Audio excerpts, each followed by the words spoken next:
الحمدللہ رب العالمین والصلاة والسلام علی اشرف الانبیاء والمرسلین نبینا و حبیبنا محمد وعلی آلہ وصحبہ اجمعین اما بعد۔ محترم سامعین کرام، اولاد اللہ رب العالمین کی بہت بڑی نعمت ہے۔ اللہ رب العالمین کا بہت بڑا فضل اور کرم ہے کہ جب اللہ تعالیٰ انسان کو اولاد سے نوازتے ہیں، اور اولاد کے اندر بیٹے بھی اور بیٹیاں بھی ایک برابر ہیں، کوئی فوقیت نہیں ہے،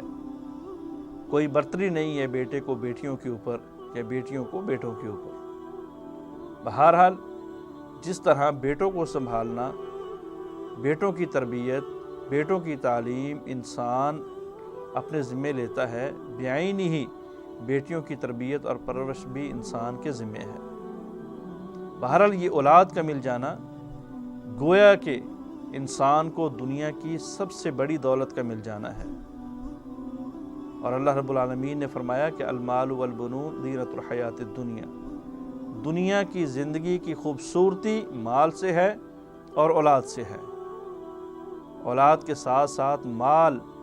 وافر رزق حلال، یہ بھی اللہ رب العالمین کی بہت بڑی نعمت ہے، اور اللہ تعالیٰ نے انہی دو چیزوں کو دنیا کی خوبصورتی کہا ہے، اور انسان کو حکم دیا ہے کہ اپنی خوبصورتی کو خراب نہیں کرنا، اپنی خوبصورتی کو بگاڑنا نہیں، اپنی خوبصورتی کو اپنے آپ سے زائل نہیں کرنا۔ جس طرح انسان کی کوشش، خواہش ہوتی ہے کہ یہ جو مجھے اللہ نے خوبصورت احسن التقویم جسم عطا کیا ہے اور میں اس کو بنا سنوار کے رکھوں، اپنی آنکھوں کا خیال رکھوں، اپنے چہرے کا خیال رکھوں، اپنے پاؤں پیر کا خیال رکھوں، اپنے ہاتھوں کا خیال رکھوں، مختلف قسم کی دوائیاں، کریمیں، فیشن کیا جاتا ہے تاکہ خوبصورتی برقرار رہے۔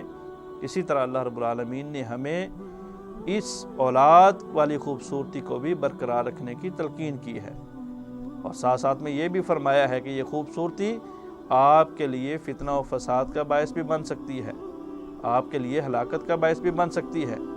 دوسری آیت کے اندر اللہ رب العالمین نے فرمایا کہ اے ایمان والو لا تلہکم اموالکم ولا اولادکم عن ذکر اللہ، یہ دو ایسی چیزیں ہیں، یہ دو ایسی نعمتیں ہیں جن میں انسان غرق ہو کے اپنے اللہ کو بھول جاتا ہے۔ آپ نے ایسا نہیں کرنا،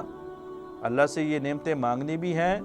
مل جانے پہ شکر بھی ادا کرنا ہے، اور مل جانے پہ اللہ کا ذکر اور اللہ کی یاد کو چھوڑنا بھی نہیں ہے۔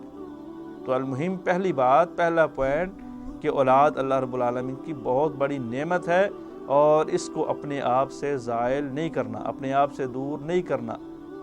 لیکن آج کے زمانے میں یہ بالخصوص اپنی انسانی طبیعت کے مطابق، انسانی طبیعت کے لحاظ سے انسان اکثر اوقات اپنی اولاد کی نافرمانی دیکھ کے، ان کی گستاخی دیکھ کے، یا ان کی وہ غلطی دیکھ کے ان کے لیے بد دعا کرتا ہے، اور پھر پریشان ہوتا ہے، پشیمان ہوتا ہے۔ سوال ہوتے ہیں علماء کرام سے کہ کیا ہماری دعا قبول تو نہیں ہو جاتی؟ کیا ہماری دعا اللہ رب العالمین کی بارگاہ میں تو نہیں پہنچ جاتی؟ اللہ رب العالمین دعائیں سنتے ہیں۔ اللہ رب العالمین نے ہمیں اولاد کے بارے میں نیک دعائیں کرنے کا حکم دیا ہے، شریعت ہمیں ان کے بارے میں نیک دعائیں کرنے کا حکم دیتی ہے، ان کی اصلاح کا حکم دیتی ہے، ان کی اچھی تربیت کا حکم دیتی ہے۔ لیکن کیا اولاد کے بارے میں کی گئی بد دعا قبول ہو جاتی ہے؟ سب سے پہلی بات تو یہ ہے کہ ہمیں اولاد کے بارے میں بد دعا کرنی نہیں چاہیے، بچنا چاہیے۔ اگر یہ گندی خصلت اور گندی صفت ہم نے پائی جاتی ہے یا ہمارے سامنے پائی جاتی ہے تو اپنے آپ سے بھی دور کرنی چاہیے، اور اس کو بھی اس چیز سے روکنا چاہیے، کیونکہ نبی علیہ الصلوۃ والسلام کا فرمان ہے کہ 3 چیزوں کے لیے کبھی بد دعا نہ کرو، اپنی اولاد کے لیے، اپنے مال و متاع کے لیے، اور اپنے آپ کے لیے۔ ہر وقت کڑتے رہنا، ہر وقت کوستے رہنا، چھوٹی چھوٹی باتوں پہ یہ تمنا کرنا، یہ دعا کرنا کہ میں ہلاک ہو جاؤں، یہ مال ہلاک ہو جائے، اولاد کو کہنا کہ تم ہلاک ہو جاؤ، یہ ایک انسانی اخلاقی کمزوری ہے۔ ایسا انسان کے اندر ہرگز نہیں ہونا چاہیے۔ 3 چیزوں سے ہمیشہ بد دعا کرنے سے روکا گیا ہے، اور اس کے اندر ایک مین چیز انسان کی اپنی اولاد ہے۔ لیکن اگر بد دعا ہو جائے، انسان پریشانی کے عالم میں یا کسی کٹھن مرحلے میں سے گزر رہا ہے، اولاد بدتمیزی کرتی ہے، بد دعا ہو جاتی ہے، تو اللہ رب العالمین اپنی رحمت سے اس بد دعا کو قبول کرنے والے نہیں ہیں۔ اس لیے کہ اللہ رب العالمین سورہ یونس ہے، آیت نمبر 11 ہے، فرماتے ہیں کہ اے لوگو، جس طرح تم خیر کو مانگ کے خیر کو حاصل کرنے میں جلدی کرتے ہو کہ خیر مانگی ہے اللہ فوراً مل جائے، اگر فرمایا کہ اسی طرح جب تم شر کو مانگتے ہو تو میں شر کو بھی تمہیں فوراً دینا شروع کر دوں تو تم ہلاک ہو جاؤ، تم ختم ہو جاؤ۔ اللہ رب العالمین نے اس آیت کے اندر اپنے کمال غفور ہونے کا، غافر ہونے کا، رحمان و رحیم ہونے کا ثبوت دیا ہے، دلیل دیا ہے کہ شر مانگ کے میں آپ کو فوراً شر نہیں دیتا، بلکہ میں اس شر کو آپ سے روک دیتا ہوں کہ شاید کہ تم توبہ کر لو، شاید کہ تم نادم اور پشیمان ہو کے اپنے اس موقف سے رجوع کر لو۔ تو بہرحال اولاد کے بارے میں ہمیں بد دعا نہیں کرنی چاہیے، لیکن اگر ایز اے انسان ہو بھی جائے تو انشاءاللہ العزیز اللہ سے توقع یہی ہے، اللہ کی رحمت پہ یقین ہے کہ وہ دعا قبول نہیں ہوگی، بلکہ اللہ رب العالمین اس کو روک لیتے ہیں اور انسان کو اس کے اوپر جو ہے وہ توبہ استغفار